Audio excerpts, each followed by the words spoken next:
hearts are just overflowing with our love for you, because you have loved us first.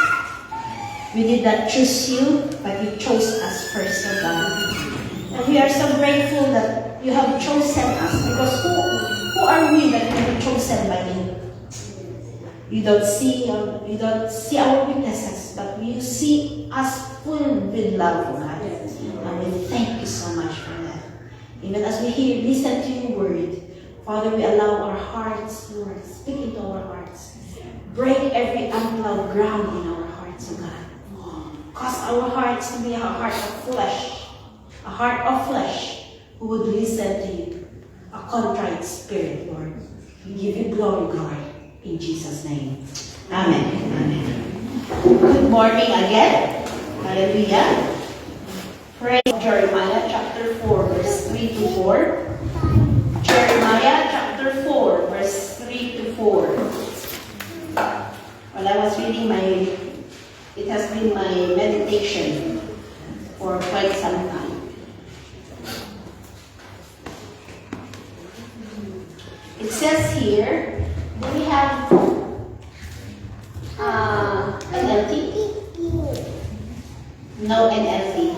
This is NIV, but allow me to read the NLT one. I have written it here. It says here, let's read it first for the in NIV. This is can we all read together? 1, 2, 3, go. This is what the Lord says to the men of Judah and to Jerusalem. Break up your unplowed ground and do not sow among thorns. Circumcise yourselves to the Lord. Circumcise your hearts, you men of Judah and people of Jerusalem, or my wrath will break out and burn like fire because of the evil you have done. Burn with no one to quench it. In NLT it says, plow up the hard ground of your hearts. Plow. So, plow is, ano yung Tagalog ng plow? Dig, soften, araruhin. So, I'm trying to plow up the hard ground of your hearts. You know, our hearts can be soft. It means that our hearts can be soft, our hearts can be hardened. Amen po ba? But why did God say this to the men of Judah, to the men of Israel? Remember, at this time, Israel was divided into two kingdoms, the northern kingdom and the southern kingdom. Why did he do that? Because of the wickedness. The Lord has forsaken, the Israelites has forsaken God. They have forsaken God. They have turned their backs against God. They have their own idols. What was the situation at that time? They became unfaithful. If you read the previous chapters of Jeremiah, the people of Israel, the people of Judah became unfaithful. They still acknowledged God, but their hearts were away from God. You know, we can acknowledge God, but our hearts are away from God. We can say that, yes, you are my God, but is it truly He, your God, in your heart? We can say, yes, I worship you, hallelujah, Jesus, but our minds are wandering. Our hearts are far from God. They worship me with their lips, but their hearts are away from me. That's the word of God. No wonder that we have to guard our heart. Amen po ba? The word of God says we have to guard. Guard your heart. Guard your heart. Guard your heart from wandering away. Guard your heart from backsliding. The previous chapter says that the people of Israel, the people of Judah had backslidden. But they still say God. They know God. But they had actually backslidden. They have rebelled against God. Their heart was not fully focused on God. So you know, if our hearts are not fully focused on our God, on God, it means our hearts are becoming hardened towards God. That is sin. That is sin. And it says, do not, I'm reading in the second line. Do not sow among thorns. Sabi na dito, it says in NLT, do not waste your good seed among thorns. Remember in Matthew chapter 25, there are, is it 25, 24, I think. There are 4 kinds of soil.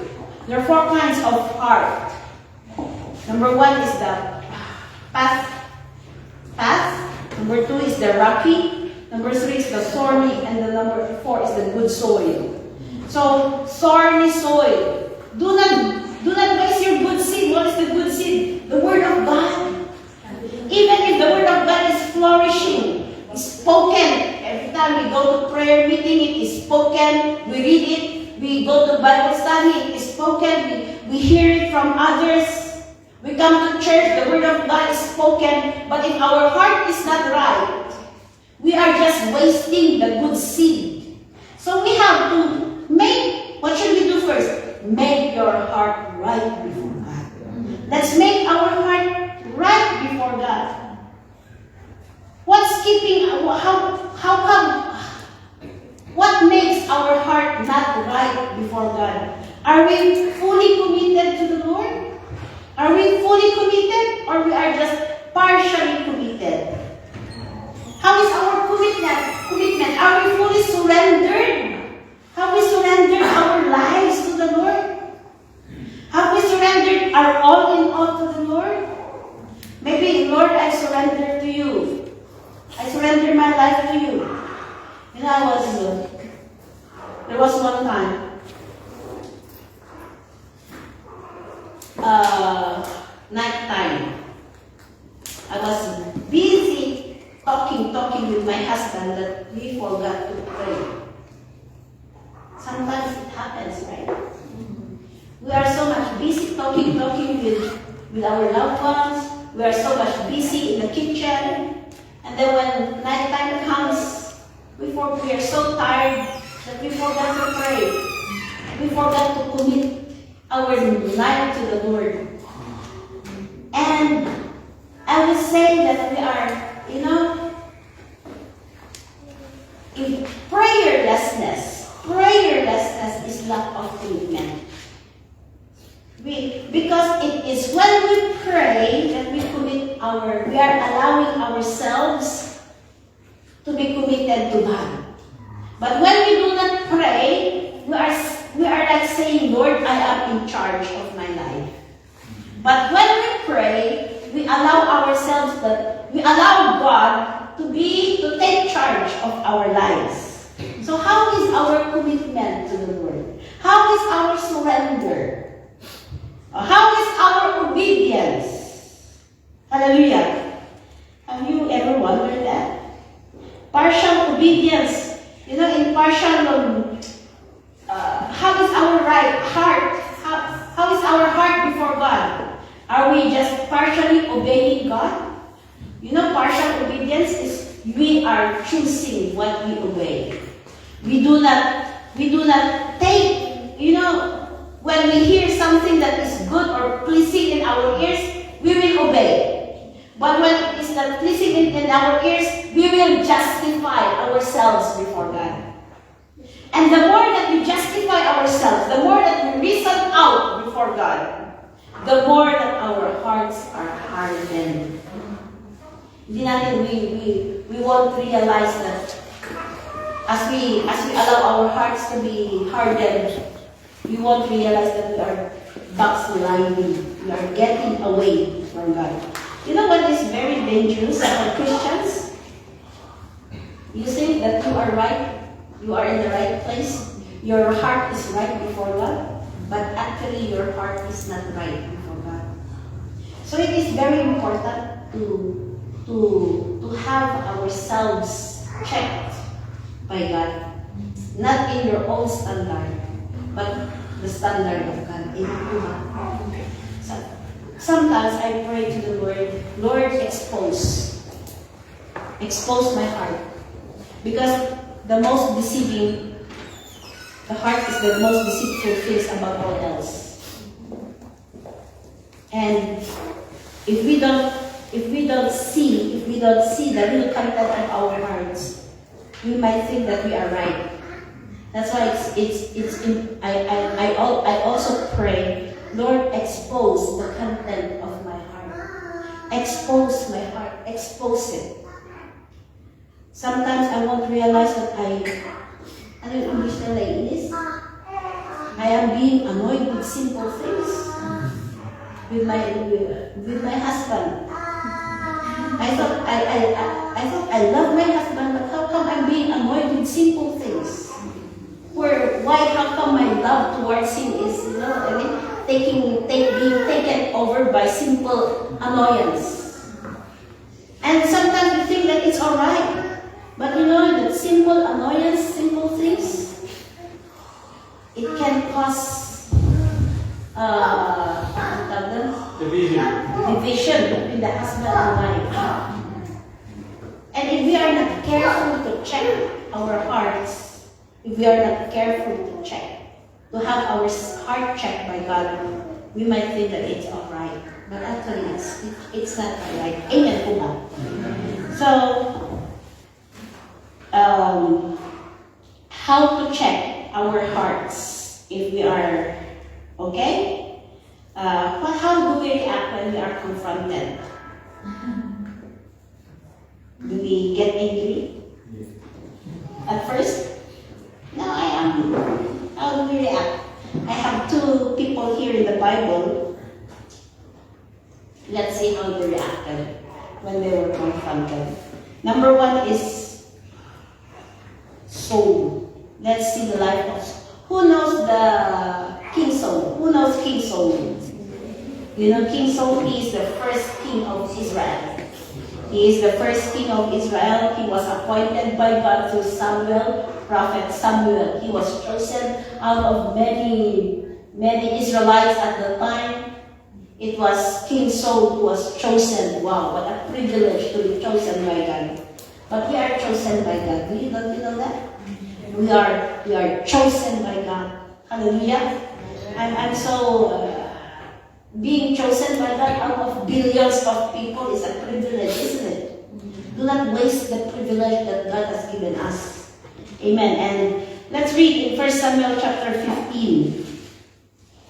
1 Samuel chapter 15. King Saul, the title of this chapter 15 is the Lord rejects Saul as king. He chose Saul as king, but then he rejected him at the end. Why? Let's read from verse 1. Samuel said to Saul, for us to understand it further, Samuel was the prophet at the time. So Samuel said to Saul, I am the one the Lord sent to anoint you king over his people Israel.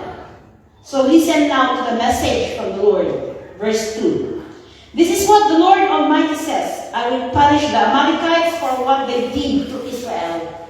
You see, be careful with what you do to Israel.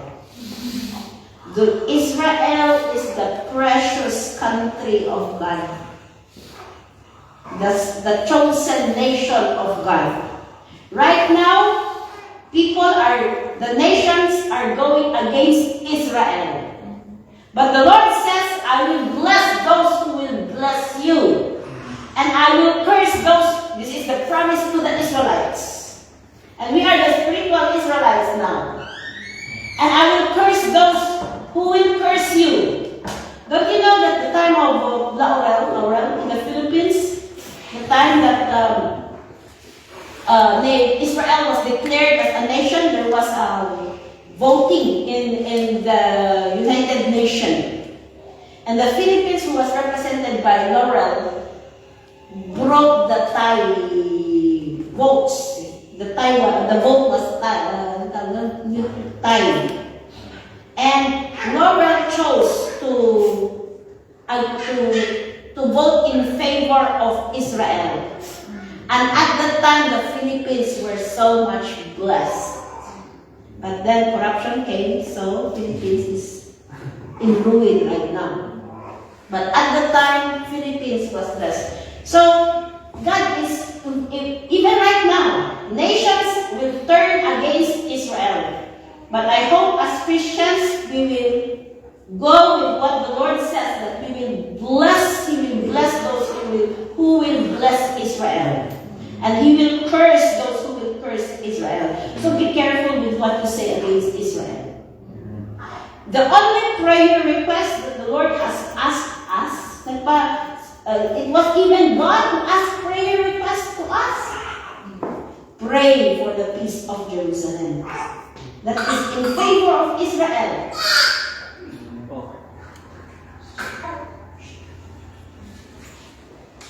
So, be careful with what you say against Israel and pray for Israel. Bless Israel.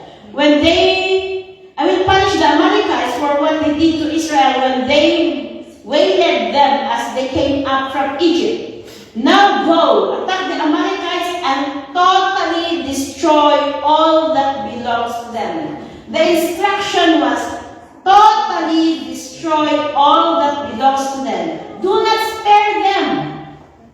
Put to death men and women, children and infants, cattle and sheep, camels and donkeys. Do not spare even one of them. That was the instruction of God to Saul, the king at that time. In verse 9, let's jump because it's a long chapter. In verse 9, Saul prepared the Israelites for battle against Amalekites. But in verse 8, let's start from verse 8. He took Agag, king of the Amalekites, alive, and all his people he totally destroyed with the sword. What did he do? He took Agag alive. He spared Agag. But Saul and the army spared Agag in verse 9. And the best of the sheep and cattle, the fat cows, the lambs, everything that was good, they were unwilling to destroy completely. So they went against the instruction of God. But everything that was despised and weak, they totally destroyed. They became choosy. They chose what they obeyed. And they have a purpose. We will see. In verse 15, let's jump to verse 15. Why did they spare Agag and the good sheep, the best sheep, the lamb, the fat lambs, the cows, the good ones? Why did they spare the good ones? In verse 15, Saul answered, the soldiers brought them from the because when Samuel came, he heard the bleatings, the noise. What do I hear? I hear some bleatings. If you had obeyed me, if you had obeyed the Lord, why can I hear some bleatings? Mali natin kasam against you. Yeah. Okay. So, why do I hear some bleatings? And then Saul answered, the soldiers brought them from the Amalekites. They spared the best of the sheep and cattle to sacrifice to the Lord your God, but we totally destroyed the rest. They have the purpose. And then they have a good purpose why they spared the good ones, right? What was their purpose? To sacrifice for worship. Wow! What a good justification. What a good reason. But in verse 16, enough, Samuel said to Saul, let me tell you what the Lord said to me last night. Tell me, Saul replied. Samuel said, although you were once small in your own eyes, did you not become the head of the tribes of Israel? The Lord anointed you king over Israel, and He sent you on a mission saying, go and completely destroy those wicked people, the Amalekites. Wage war against them until you have wiped them out. Why did you not obey the Lord? Why did you pounce on the plunder and do evil in the eyes of the Lord? What does this mean? partial obedience is disobedience. Partial obedience is disobedience. So, if you continue to read it, Saul continued to reason out, I did obey the Lord. I went on the mission. I completely destroyed the Amalekites and brought back Agag, their king. He was very happy, thinking that Samuel would be happy with his purpose, that they have something to sacrifice. But if you continue to read it in verse 22, does the Lord delight in burnt offerings and sacrifices as much as in obeying the Lord? To obey is better than sacrifice, and to heed is better than the fat of rams. You see the importance of obedience, doing the will of God. So,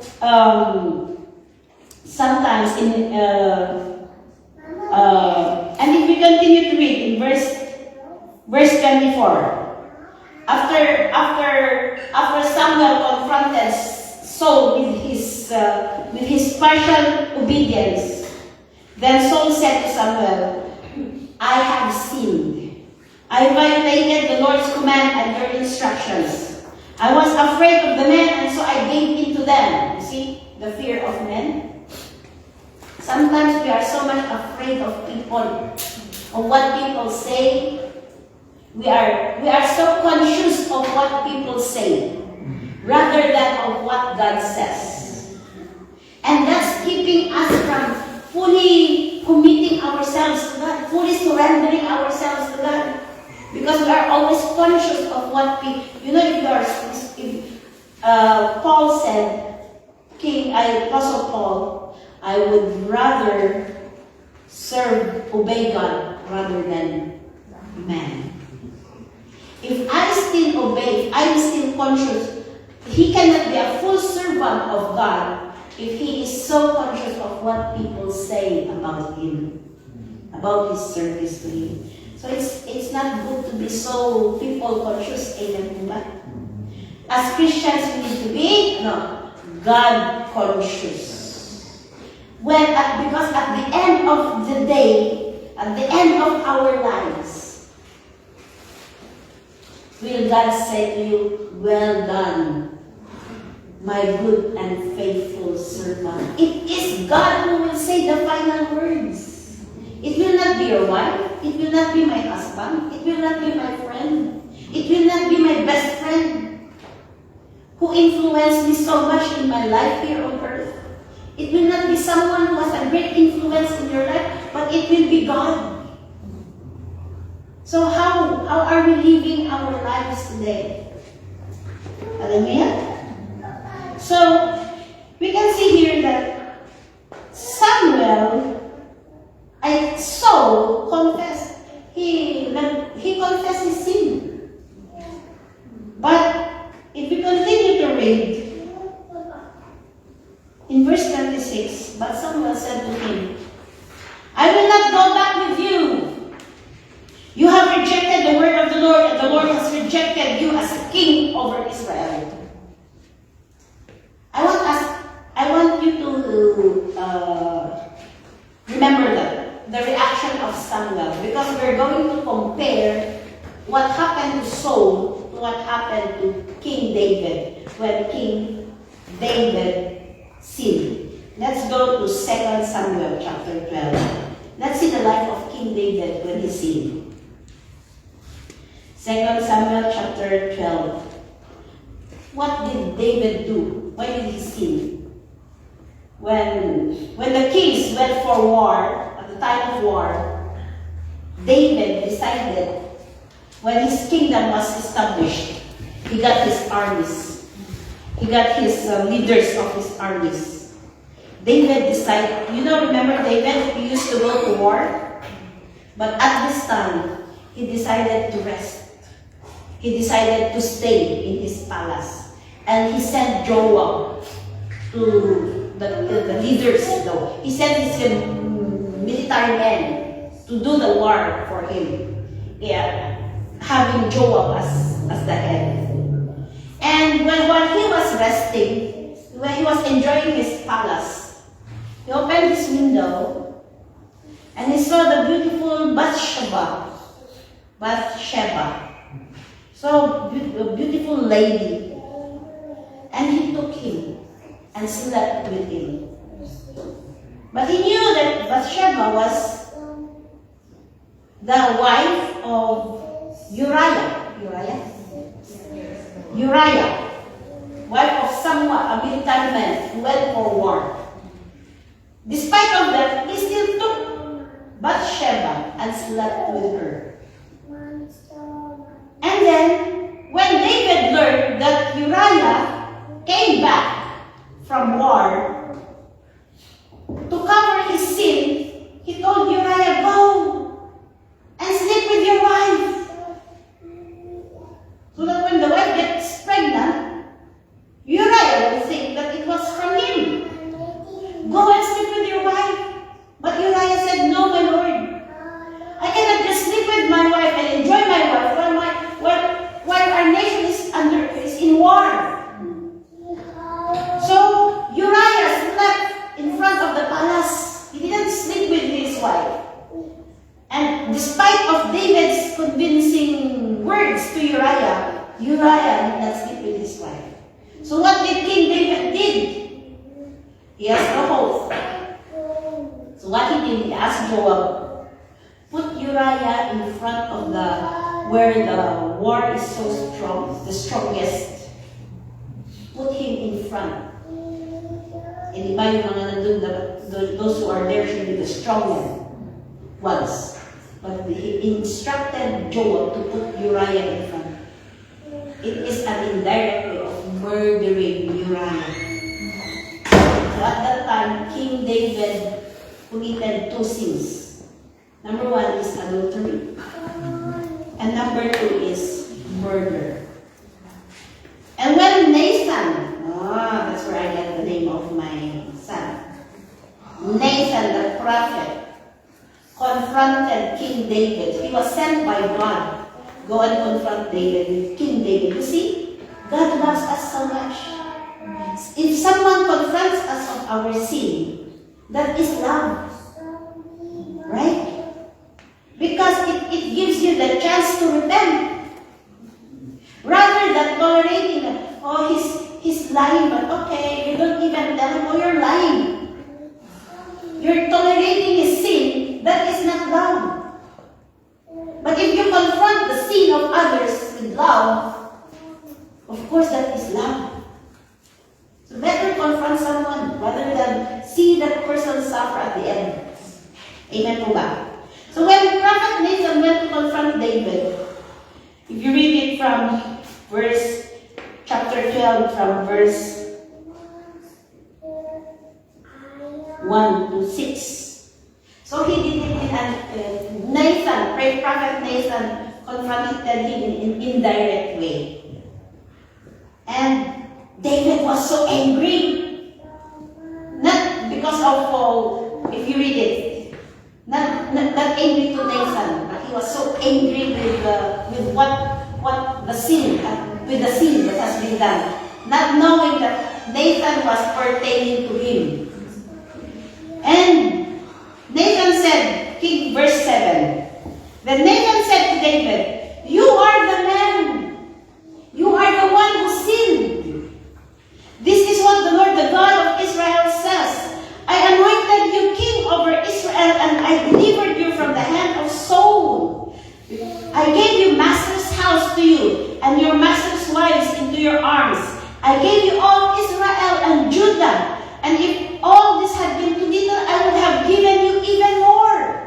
Why did you despise the word of the Lord by doing what is evil in his sight, in his eyes? You struck down Uriah the Hittite with the sword and took his wife to be your own. Because he took Bathsheba to be his own. You killed him with the sword of the Ammonites. Now, therefore, the sword will never depart. You see, there is always a consequence to our sin. The sword will never depart from your house because you despised me and took the wife of Uriah the Hittite to be your own. This is what the Lord says. Out of your own household, I'm going to bring calamity on you. Before your very eyes, I will take your wives and give them to the one your wives in broad daylight. It happened after some time. You did it in secret. You see? The Lord can expose what you do in secret. But I will do this thing in broad daylight before all Israel. In verse 13. Let's read this one. And David said to Nathan, I have sinned against the Lord. Diba? It's almost the same with, ano verse yun? 1 Samuel chapter 15 verse 24. If we compare it, that is the response of David when Nathan confronted him. If we compare it with the response of King Saul when Prophet Samuel confronted him, it says, 1 Samuel chapter 15 verse 24. It says here, I have sinned. Yeah. I have sinned. I violated the Lord's command and your instruction. So both of them acknowledge that they have sinned. But why is it, if we go back, remember how Samuel responded to Saul? I will not go back with you. He did not accept the confession of the repentance of Saul. But if we go back in 2 Samuel chapter 12, Nathan replied, the reply of verse 13. Nathan replied, the Lord has taken away your sin. You are not going to die. But because by doing this you have shown utter contempt for the Lord, the son born to you will die. It is Jedediah, the son. Who will die? Not Jedediah. It was that's Solomon. It's the son that was born because of adultery, who will die. But my point here is, God accepted the confession of King David. But why is it that in the life of King Saul, he was rejected? His confession was rejected. If we continue to read, let's go back to 1 Samuel chapter 15. You know, if we continue to read 1 Samuel chapter 15 verse 30, go back to verse 30. Let's go to 30.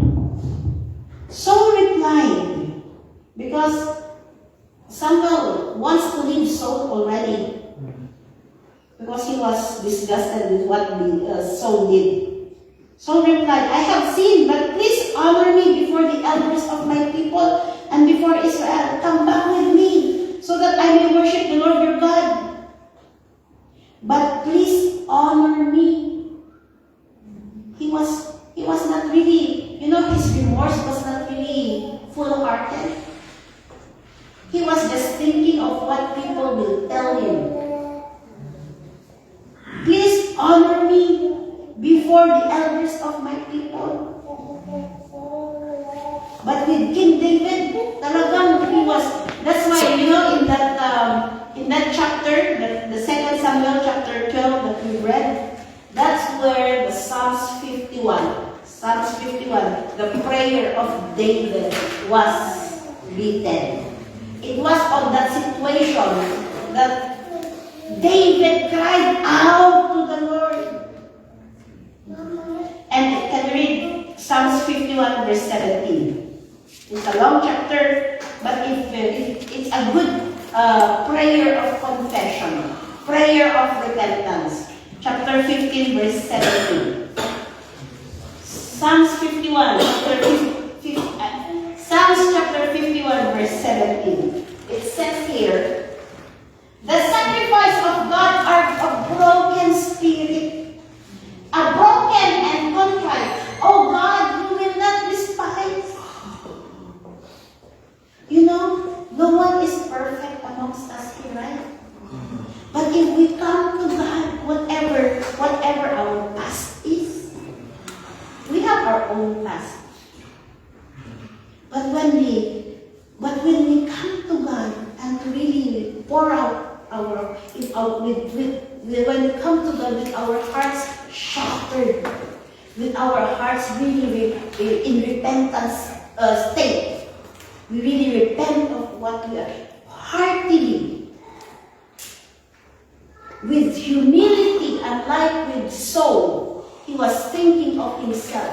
He was thinking of his dignity.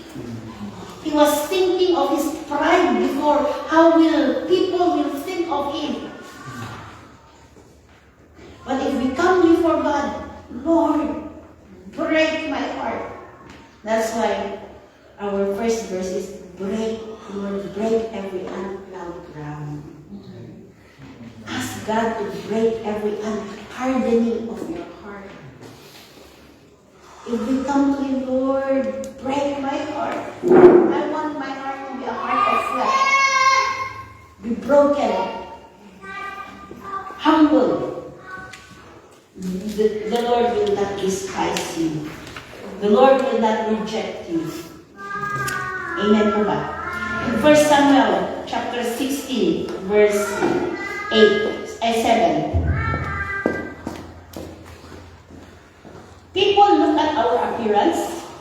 We tend to, wow, we have a very beautiful dress. Wow, we have a very good haircut today. We tend to look at appearance, outside appearance. But the Lord said to Samuel, do not consider his appearance or his height, for I have rejected him. The Lord does not look at the things man looks at. So people look at our appearance, but man looks at the outward appearance, but the Lord looks at the heart. How is our heart before God? Maybe we are so well dressed in coming to church. Maybe our bank accounts are good. But how is our heart before God? Amen to that. Let's always, if you see any hardening, like hardening of the heart, you know one way of knowing that your heart is hard. You have a hardened heart already. You don't even appreciate the grace of God. You don't even, you used to cry before God. You used to cry for souls. You used to cry. You're very much affected about the goodness of God. But you can know if your heart is becoming numb when you are not affected by it anymore. Or okay, very shallow. Okay, there's no even burden for lost souls. Those are the signs that our hearts are becoming hardened. We used to cry out and there's no more tears anymore. Our hearts are hardening. So don't allow your heart to be hardened. We used to obey, but there's no more joy in obedience. We question already the commands of the Lord. There is rebellion. Those are the signs of unplowed ground. So, today, why don't we ask God, Lord, expose the real content of my heart. As I said a while back, it is very dangerous to keep moving forward, not realizing that our heart is not right before God. So it's always nice to have self-check, right? My assessment. When we go to work, when we do something, we assess if we did the right thing. So it's just the same as well. When we come to church, when we talk to God, the way we talk to our husbands, our wives as well, that is one way of assessing our heart. We might say we are Christians, but ano yung pagbalang na pagsagot sa asawa? talk to our husband or wives very, anong tawag mo? Very rude, in a very rude way, it's time to check our hearts. Amen po ba? Our time with God. We have time with God. We say, I love you, Lord. I love you, Lord. And I lift my voice. We say, I love you, Lord. But we don't have time for Him. We have more time with our Facebook friends than with Him. We have more time with our cell phones than with Him. How can we say we love God with that? Isn't it? So let's check our hearts. Amen?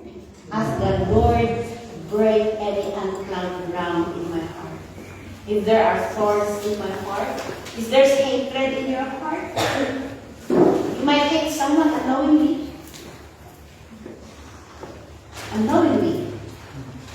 Lumalabas na yan, but it just comes out when there's an issue. But when everything is well, oh, you're my friend. But when there's an issue, you want to realize, oh, why am I so angry with him? One thing more, do we flare up in anger, in a little rage? Do we flare up easily? So it's time to check our hearts. What is our motive in coming to church? I go to church because my wife is going to church, my husband is going to church. What is our motive in coming to church? Amen to that. So let's check our heart. Lord, break any unclouded ground in my heart. Unclouded ground is something that is our pride. That is our pride as well. Break my pride, O God. If we are confronted with sin, how do we react? It only shows if we are humble enough to accept it, or if we keep on justifying our actions, that is pride. Remember Adam and Eve? Eve, she justified her action. That is pride. If only Eve and Adam repented before God, maybe we are not suffering right now. But they justified their action. If we are still the person who keeps on justifying, reasoning out before God, Lord, can I not pray today because I'm so tired? Makaw, you understand naman eh. Makaw, we always say the Lord understands anyways. That's a very good, easy justification of people. Makaw-awat hindi ako Diyos. We always say that. That's the Lord anyways understands it. So, if we always have this thought, that is an unplugged ground in our heart. So let's check our hearts. Amen. That's it. Because sabi niya po, last, this is the last one. Jeremiah chapter 3 na yun. Verse 4. Jeremiah chapter 3. We've read this one. But in the NIV, this is the last one. Do not waste your good seed among thorns. It says, do not keep going and keep listening to the word of God, yet you are not checking your heart. It is filled with thorns. It is filled with thorns. It is filled with worries. It is filled with reasons. It is filled with pride. Those are the thorns in our heart. Repent first and ask God, Lord, purify my heart. And then keep on receiving the word so that when you receive the word, it will bear fruit. Amen po ba? Amen. Amen. So let's be like King David, who is humble enough, he allowed his heart to be broken so so that he can seek the Lord. And the Lord was so gracious to him. The Lord we are serving is gracious if we just humble ourselves before him. Amen? So that's the word of the Lord today. Let us all arise and let us pray. Hallelujah. Lord, we thank you because you are a forgiving God. We thank you because you give chances to us. Lord, you alone knows the content of our heart, the situation of our hearts. We lift our hearts to you, Lord. If there is a hardening of our heart, I pray, Lord, that cause our hearts to be a heart of flesh. Soften our hearts. Allow us not to harden our hearts like what the Israelites did at Meribah, Lord. But help us to take heed of you. Help us to listen to you, to be humble, to be contrite, oh God, to be repentant, broken spirit, and a contrite heart you will not despise. Cause our hearts to be broken, Lord, to be contrite, which is pleasing into your eyes. Lord, help us. Expose the things that needs to be exposed. And help us, oh God, to be humble enough to accept, Lord, and to humble ourselves and to confess to you, Lord. Thank you because when we confess, you are faithful and just to forgive us from all our unrighteousness. We thank you for who you are. And we receive your word today. We receive your word. Check our motives, oh God. Check our motives. Thank you, Lord. Forgive us of our pride. Forgive us of our pride. But help us to be humble always. Thank you, Lord, in Jesus' name. Amen.